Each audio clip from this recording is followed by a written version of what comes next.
¿Qué tal amigos? Bienvenidos a Buenas Razones para Conversar. Hoy tengo de invitada a Diana Rey. Diana Rey sin duda es una de las profesionales del mundo de la cultura y las estadísticas más importante de la región.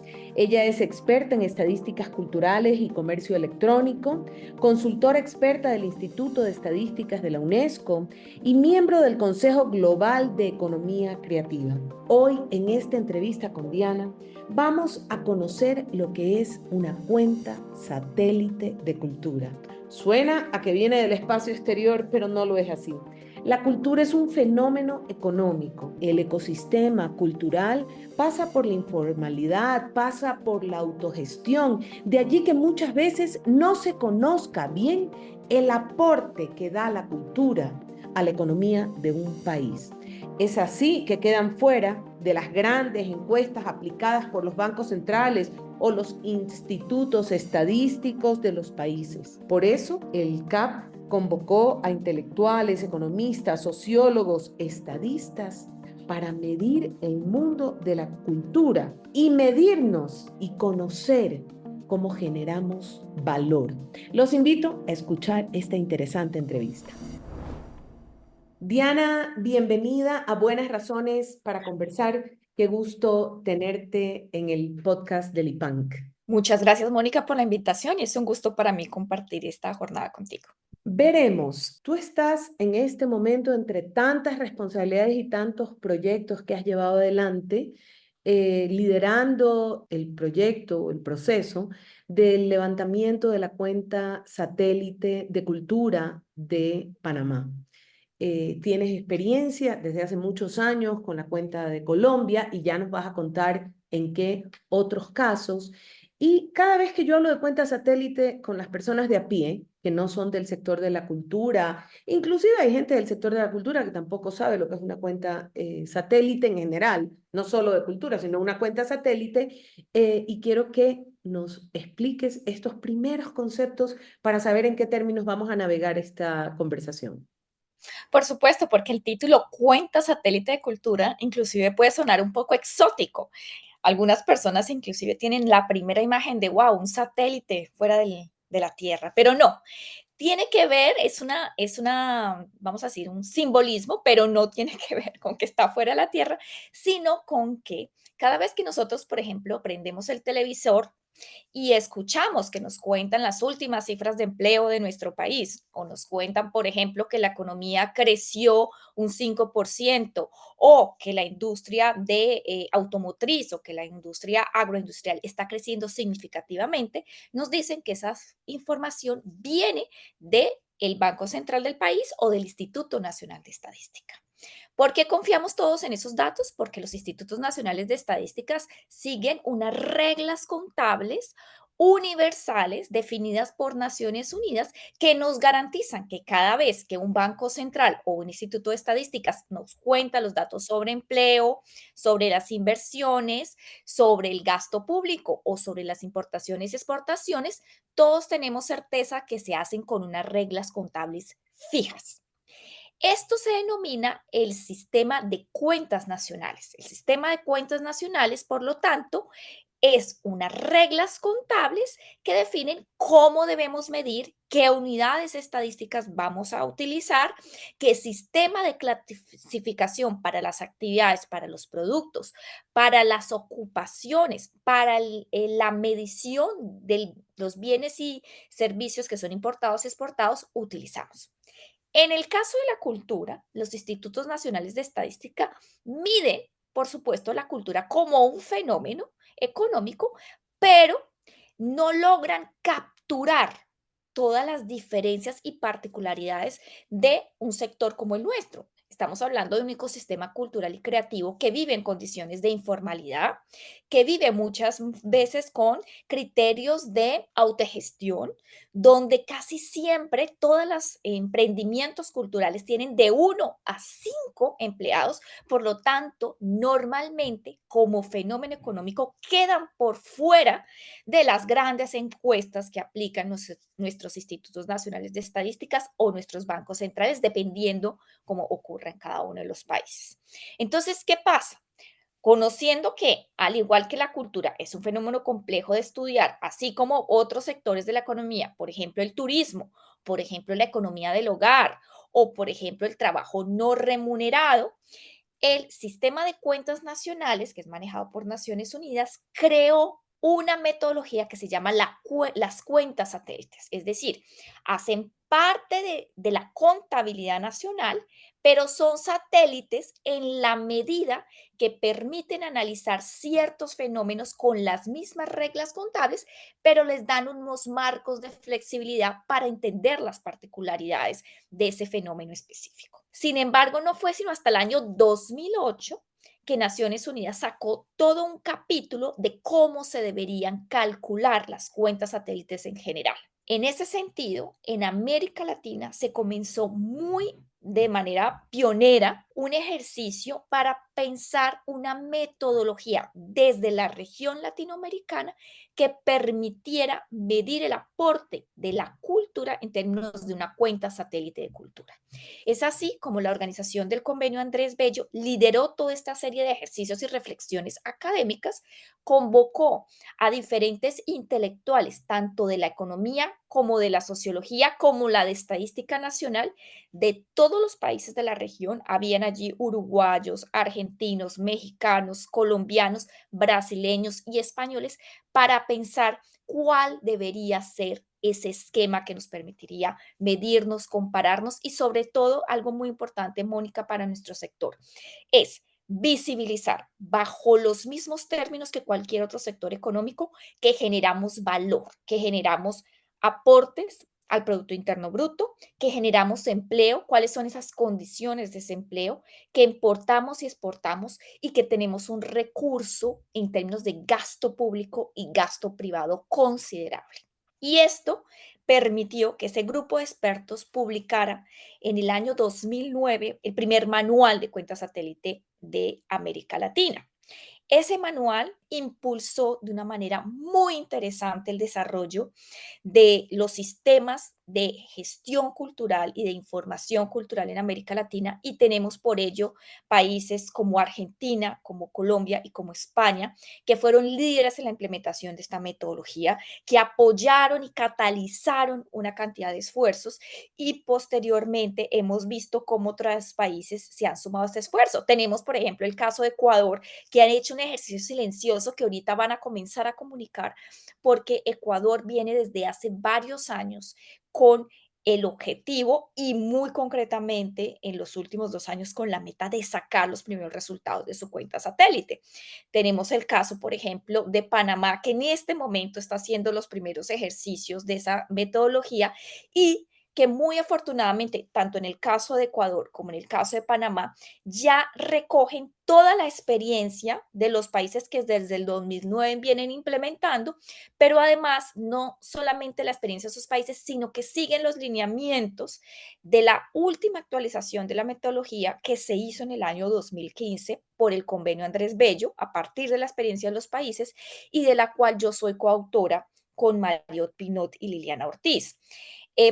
Mi vinculación con las cuentas satélites viene de allí, en la coautoría de ese proceso, en apoyar a los países de la región durante de esos años, especialmente desde el año 2012 a el año 2016, en la implementación directa de la metodología y del 2016 para acá apoyando otros países, por ejemplo, Arabia Saudita, dando asesorías puntuales al gobierno de Japón o dando asesorías puntuales a otros gobiernos en cómo implementar esta metodología concretamente de acuerdo a las particularidades de cada contexto.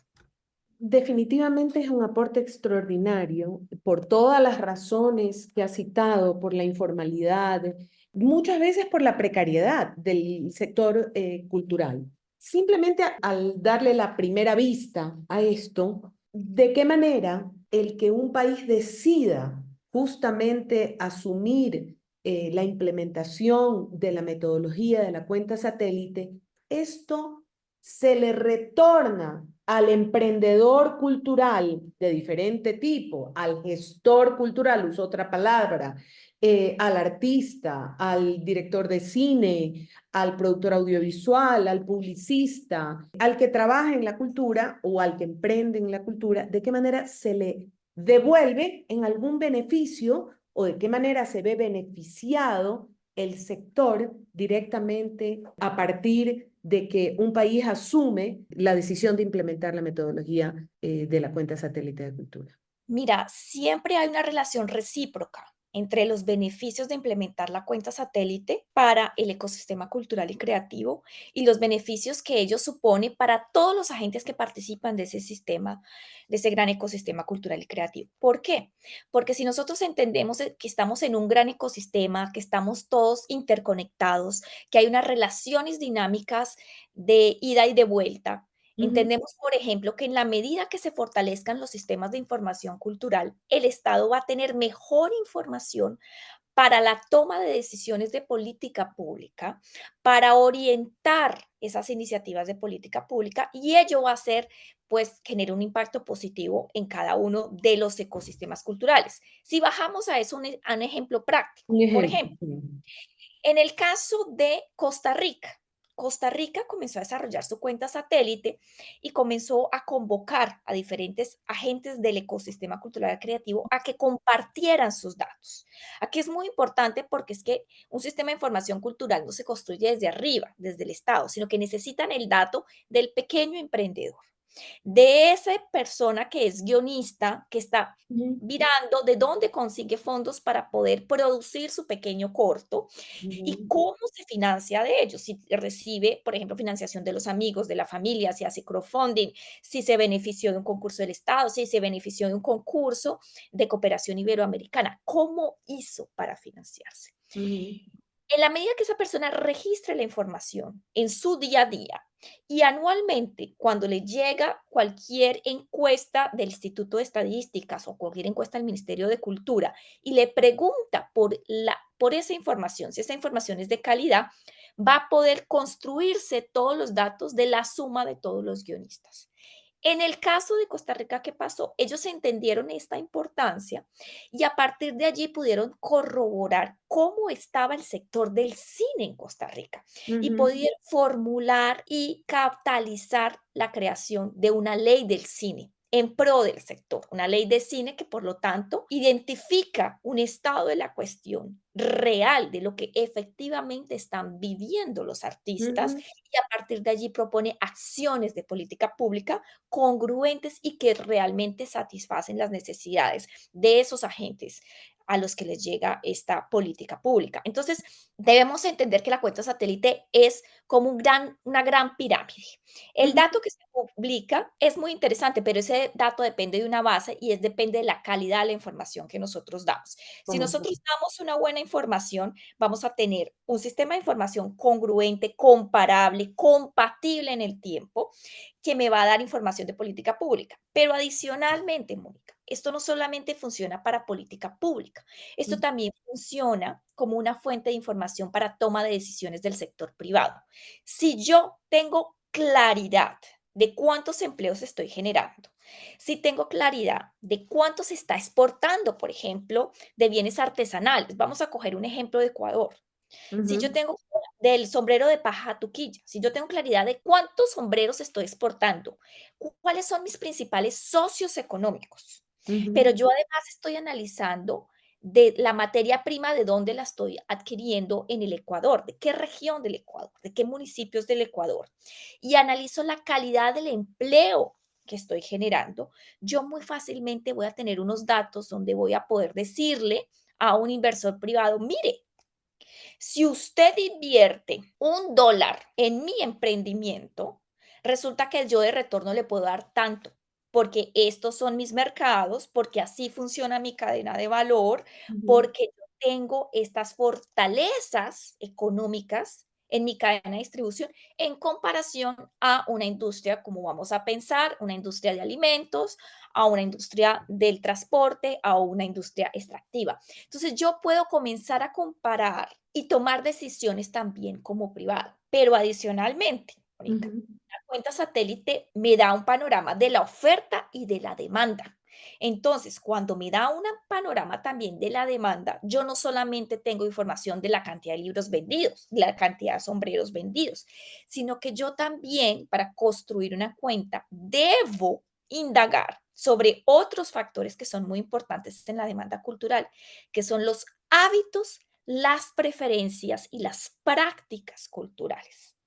Cuando yo identifico prácticas culturales, yo estoy identificando el perfil de mis potenciales compradores. Entonces, si yo soy un pequeño empresario y con la cuenta no solo conozco mi cadena de valor, sino que conozco mi público al que voy a llegar, voy a poder tomar mejores decisiones de hacia dónde debo dirigir mi mercado. Si yo me estoy dando cuenta que después de la pandemia del COVID-19, mi público no emigró a lo digital, sino que lo digital fue una migración temporal Temporal. y que volvió a las salas, por ejemplo, de exhibición del teatro, que volvió a las galerías o que, dependiendo del rango de edad, se quedó en lo digital, yo voy a tener mejor información para plantear mi oferta cultural. Entonces, debemos entender la cuenta satélite como unos grandes agregados macroeconómicos que me da, porque la cuenta solo me da cuatro grandes agregados macroeconómicos. Me da el aporte de la cultura a la economía en términos de valor agregado, Ujú. me da el agregado del empleo. ¿Cuántos empleos se generaron por hombres, por mujeres, por tiempo completo? Me da información sobre importaciones y exportaciones y me da el gran agregado sobre el gasto público y privado. Si yo entiendo que para construir esto yo necesito toda la otra información, la cuenta deja de ser cuatro grandes agregados macroeconómicos y realmente se convierte en una oportunidad para organizar los datos y para generar información rica para cada uno de esos agentes del ecosistema, apoyando la toma de decisiones públicas y la toma de decisiones privadas. Hoy en Buenas Razones para Conversar estamos entrevistando a Diana Rey. Diana Rey es una experta en estadísticas culturales y comercio electrónico, es consultora experta del Instituto de Estadísticas de la UNESCO y además es miembro del Consejo Global de Economía Creativa. En esta entrevista, Diana Rey al comienzo nos ha estado explicando lo que es una cuenta satélite de cultura y nos ha contado cómo el CAP, el Convenio Andrés Bello, entró para generar un manual de la cuenta satélite de cultura y los sistemas de gestión cultural. Nos explica por qué es muy importante y muy beneficioso para el ecosistema cultural que se conozcan las estadísticas, porque así se pueden generar políticas públicas en beneficio de la cultura, de los gestores culturales, de los artistas, de los directores de cine y publicidad, de los diseñadores, de los músicos en un país. El convenio Andrés Bello ahora emprende el levantamiento de la cuenta en Panamá. Sigamos escuchando esta interesante entrevista. ¿Qué obstáculos encuentras cuando tratas de implementar la cuenta en un país determinado o en los países? Es decir, ¿qué obstáculos has encontrado y debes ir venciendo según la cultura o creencias? Porque probablemente normalmente son las creencias las que más obstaculizan un proceso como este. Bueno, yo creo que obstáculos hay muchos y de diferentes órdenes, pero te voy a resumir algunos a ver cuánto nos sale. Primer obstáculo. Primer obstáculo muchas veces viene increíblemente de los agentes del ecosistema cultural y creativo que dicen, a mí no me gusta que me hablen de cultura en términos económicos. Yo no creo solamente un término económico, a mí no me gusta la palabra industria. Lo mío es Y de yo pureza creativa y artística, no me vengas con números. Exactamente. Y yo creo que en parte esa resistencia tiene una razón y es la manera como hemos presentado la valoración económica. Y es que nosotros no hacemos solamente valoración económica, nosotros hacemos son estudios socioeconómicos.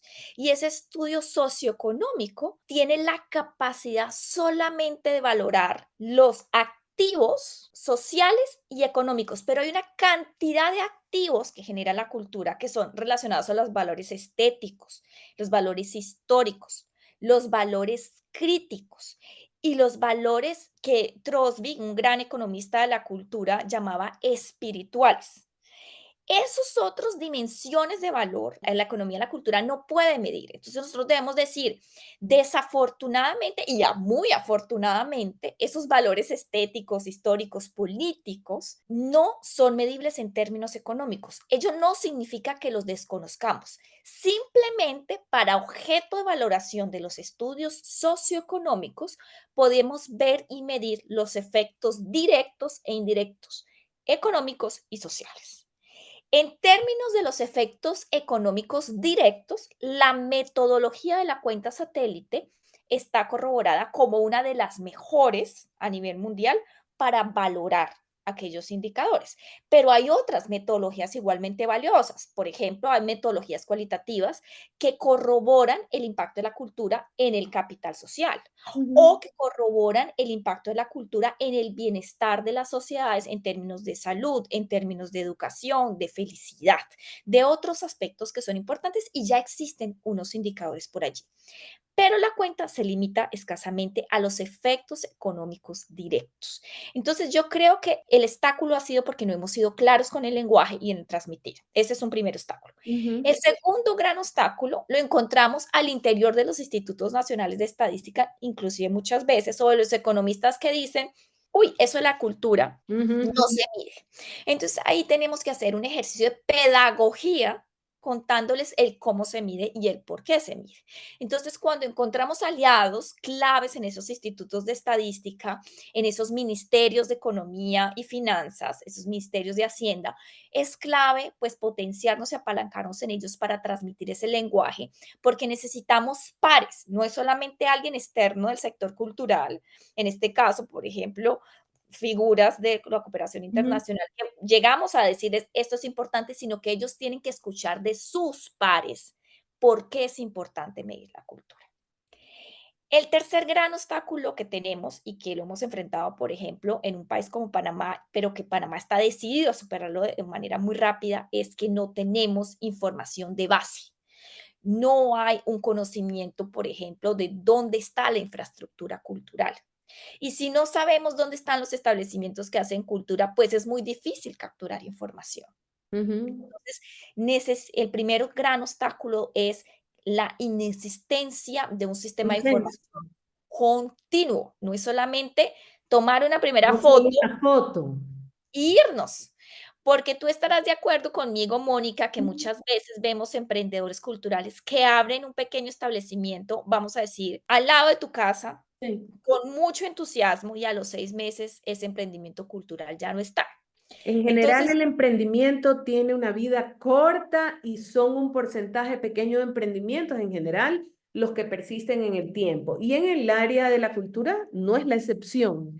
Es difícil. Ujú, exacto, entonces eso también es un obstáculo, que entendamos que los sistemas de información no es tomar la foto y me fui, sino ujú, es un proceso constante. Hay un obstáculo muy grande que enfrentamos en el momento en que ya hemos hecho el ejercicio de comenzar las cuentas y es que los artistas y las comunidades nos compartan los datos de manera tranquila, confiable y periódica, porque son datos de su día a día. ¿Cuánto pagan por el empleo? ¿Cuánto pagan de luz? ¿Cuánto pagan de arriendo? ¿Cuánto ganan? Entonces, es muy difícil a veces para ellos decir, uy, voy a dar esta información que es confidencial porque tienen el miedo que esto les van a poner impuestos, pero no es para el impuesto, es para cómo efectivamente damos un panorama de lo que está pasando en la situación económica de ese ecosistema. Pero claro. yo creo que hay países donde ya tienen un poco más de experiencia en la cuenta, donde los actores se han percatado de que la situación no debería ser así, no debería ser tan preocupante. En Colombia hubo mucha resistencia en algún momento con ciertos sectores y prontamente se dieron cuenta que les convenía más Venía com- más reportar. Ujú. reportar que tratar de pasar el dato por menor o simplemente no participar del ejercicio. ¿Tú dirías que el éxito o los resultados más positivos en los países donde se ha aplicado la metodología, cuáles han sido? Es decir, ¿por qué o qué hizo que sea tan exitoso donde se aplicó? Panamá. México, bueno, México. en América Latina, me voy a referir a América Ujú. Latina. México, porque México fue muy juicioso en que cuando tomó la decisión hizo una alianza clara en ese momento entre la Secretaría de Cultura y el Instituto Nacional de Estadística y Censos, el INEC. Fue una alianza fortalecida, concreta, con una construcción de un equipo de trabajo centrado en hacer el ejercicio de la cuenta satélite y muy rápidamente México ha logrado una cosa que no ha logrado ningún otro instituto de estadística alrededor del mundo y es hacer una medición de la informalidad. Y eso es, digamos, un éxito muy interesante porque México se dio cuenta que la informalidad es parte del sector cultural y creativo y que tenía que medir qué pasaba en la calle y lograron hacer una apuesta conceptual diferente. En Costa Rica es el ejemplo centroamericano por excelencia, porque Costa Rica no tenía nada de información y Costa Rica logró unir a todos los agentes del ecosistema con un esfuerzo de país, de pensárselo como país, pensárselo como compromiso.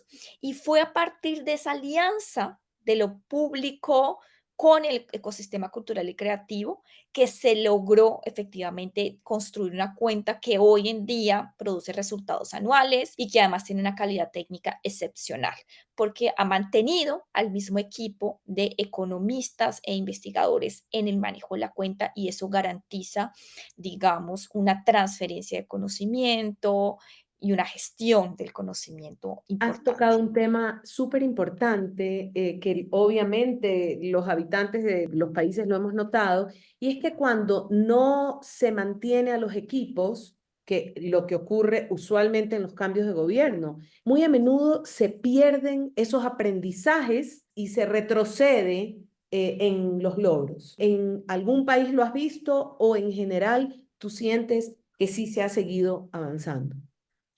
Mira, eso lo he visto en República Dominicana. En República Dominicana hicimos un gran esfuerzo desde el Convenio Andrés Bello, digamos, de acompañarlos, verlos, orientarlos en algún momento y se fortaleció un equipo, hubo Ujú, cambio y ese equipo se perdió como todo ese esfuerzo. Lo hemos visto en Ecuador. En ujú, Ecuador por varios años el esfuerzo se hizo entre, mira, entre el 2013-14 ujú, había una persona ya muy bien capacitada al interior del Banco Central, pero desafortunadamente hubo cambios políticos e ujú. institucionales y se acabó. Pero creo que el país que más ha sufrido eso, porque más cambios políticos ha vivido, es Brasil. Ujú. Yo el proceso de Brasil lo he acompañado, digamos, como consultora externa, de cerca, de lejos, en todas las calidades. Crearon una división especializada, eso no duró ni 4 meses. Después crearon una comisión interinstitucional entre varios ministerios. En algún momento decidieron que la cuenta la hicieran las universidades a través de los observatorios. Una universidad del sur de Brasil, la Universidad de Porto Alegre, hizo el primer estudio de factibilidad de la cuenta, propuso la metodología, no se logró. Y mira, a lo último, lo que pasó el año pasado es que el Instituto de Cultura Itaú Cultural, que es un privado, decidió sacar un ejercicio para medir el impacto de la cultura en términos de valor agregado y no pudo hacer cuenta satélite porque no tenía el respaldo institucional. Entonces, Brasil ha sido el ejemplo de cómo no hacerlo. Claro, de qué importante que es la estabilidad, qué importante es que las políticas públicas se mantengan, que las decisiones políticas para beneficiar a un sector se mantengan a pesar de los cambios políticos, de no personalizarlos, es decir, ese ministro lleva el rostro de la cuenta y tal vez me quedaría tratando de captar lo que me dices que también es importante que quienes en algún momento tienen poder político no lo personalicen en sí mismos, es decir, como yo soy el abanderado, sino que le pongan el rostro del sector cultural, de manera que ese proceso, al igual que otros, porque ese no es el único, se mantenga más allá de las banderas políticas, de los gobiernos, de las decisiones que siempre de alguna manera tienen que quedarse porque benefician a la población y no a los líderes políticos que siempre serán temporales, o deberían al menos, porque hay cambios. Claro, yo creo que ese ha sido, por ejemplo, el triunfo de Chile. Chile ha sido pionero en América Latina y en el mundo en pensar